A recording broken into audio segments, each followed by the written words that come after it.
Just remove your shoes. Lagay natin dito sa gitna. Okay.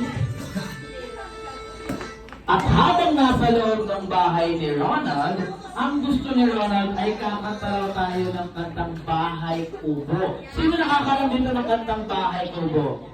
Yan, merong iba, no? Sa mga parents natin or guardians na kasama ang ating mga kids, pwede nating sabayan, ha? Pag kumanta sila ng Bahay Kubo.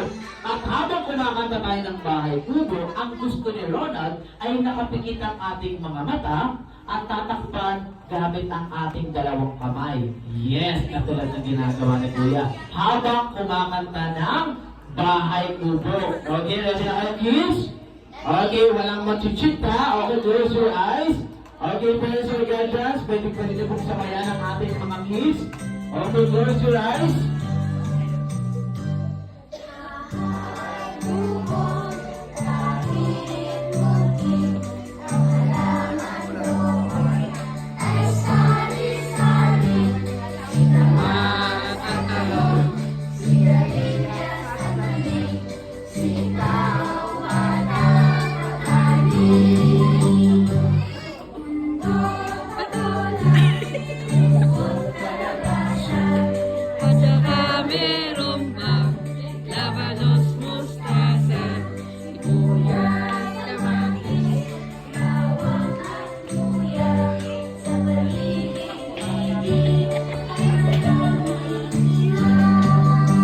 Alright, okay, kids, open your eyes. Okay, kung napapansin nyo, wala na ang inyong mga sapatos or slippers. Okay, okay, wala mo nang gagalaw, walang tatayo. Ang mechanics ng game ni Ronald ay kailangan daw pong